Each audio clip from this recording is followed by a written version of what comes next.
ভালো রাখুক, আমার মা ভালো থাকুক। আল্লাহ যেন তারা সবসময় ভালো রাখে। সব কষ্ট আমরা করি, সমস্যা নেই। আল্লাহ আমরা আরো কষ্ট করবো তো হ্যাঁ, সুখে থাকুক, আল্লাহ ভালো রাখুক। চলো।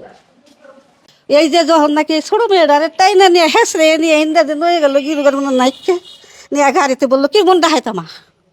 এই দৃশ্যটা আমি বলতে পারি না আরো আপনার সামনে আমার সামনে যখন টেনে এসে নিয়ে তখন কেমন লাগছিল? কেমন আসছে সেরকম আমি বাইরে গিয়ে গাছে দৌড় বাইরে গেছি বলে মর্জি না আরো মন নিয়ে ধরে না হয়ে গেল মাইরা হালাইলো।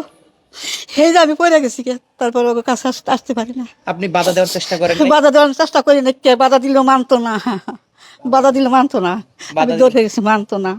কত মাসে বাধা দিছে, কেউ মাসের মাথা মানে না। কে পরে আমি এগো ডাক পেরে আনছি, হ্যাঁ ডাক পেরে আনছি, জিজ্ঞেস করে দেন তারা সামনে দিচ্ছে আমার। আমি উপরে পড়ে যাই, আমি কথা বলতে পারি না, উপরে যাই খাইতে পারি না। পরে আমি এই সেরিগুনার এইভাবে নিয়ে দিল, তারপর এই সেটার ওই নিয়ে রাখলো। তারপর মাইকেল নজান থানায় বুঝবো, দেন কেমন মা থানায় বুঝবো। এই ধরনের মা যারা আছে তাদেরকে কি বলতে চান? হ্যাঁ ওদের কলঙ্কি মা, বুঝি না আরেকবার। এটা কলঙ্কি, যারা মানুষ মনে করেন না যে মা মা নামের কলঙ্কি। গাজীপুরে স্বামীর কবর বিক্রি করে দিয়েছে স্ত্রী।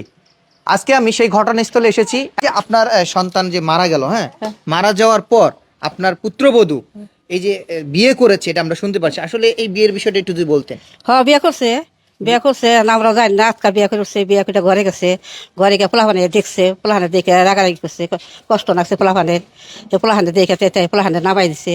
মায়ও বাইতে কোনো বাইরে গেল, ঘরে কত জিনিস আসাল, জিনিসগুলো কত কত নিয়ে গেল, বাইর করে নিয়ে গেল। মেয়ের কাছে চাইলো, বলে আমার এটা দিয়ে, আমার ওইটা দিয়ে, মেয়েরা বাইর করে দিল। নেন আপনি যেটা নিয়ে খুশি নিয়ে যান, আপনার যেটা খুশি এটা নিয়ে যান। আপনি মেয়েরা দিয়ে দিছে।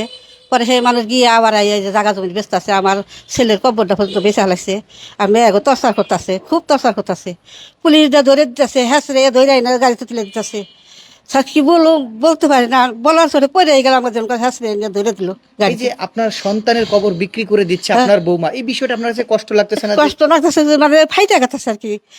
ছেলে মেয়ে করতেছে, আমার বাবার কবরটা বেসলো কি কারণে, আমার বাবার জায়গাটা রেখে ব্যস্ত, আমার বাবার জায়গাটা কি কারণে বেসলো। আমার বাবা তো শুয়েছে, একটু জায়গা নেইতে গেছে, আসতে কিছু লয়ে যায় রেখে, কোনোদিন তো ভালোবাসা দেয় রেখে, মর্যাদা দেয় না স্বামী মিলে, এই জন্য আমার থাকছে থাকতে কোনোদিন তার বেশি নেয় না রেখে। তাহলে পোলাহানি কেমন সহ্য করবো তাই এখন? পোলাহানটা যে কষ্টগুলো দিচ্ছে, যে মারবে না মারেও নি, এটা কইবার মতন না। তা কি বলো মার, এইভাবে দিন কাটাইতেছে। পোলাহান অসহ্যের বাইরে চলে গেছে গা। তারপরে যে না আসে তার নামে কেস করে, যে আসে তার নামে কেস করে। আমার ছেলেরা কোনো যে ভাবি মিলা পরিচয় দেয় তাগো নামে কেস করছে। আমার একটা ছেলে, একটা পোলার ঘর একটা ছেলে ডাকবার এরকম হ্যাডার নাম কেস করে কোদার থাকে, কোন জঙ্গলে শুয়ে থাকে কি থাকে বলতে পারি না। আজকে কেসগুলো কে করে? আপনার পুত্রবধূ আমার পুত্রবধূ করছে, মানুষ করতেছে যাতে করে হারণে আমার পোলার যা করে দেয় তাই করাইতেছে। আচ্ছা, আপনার ছেলে জীবিত থাকা অবস্থায় আপনার পুত্রবধূর সাথে তার সম্পর্ক কিরকম ছিল? বেশি ভালো ছিল না। ভালো ছিল না, বেশি ভালো ছিল। এই মারামারি করছে, এই খাইছে, এই থাকে নাকি, এই গেছে গাবো, আবার আমাদের আনছি। আবার এইভাবে করতে করতে করতে করতে তেলা কেমবে কেমবে জমিন পাচ্ছি তার নামে দিয়ে দিল। এবার এই হানি দেয় এই মেয়েগুলো আমার দেখে দেখছে, বাপে বাড়ি ঘর করে দেখে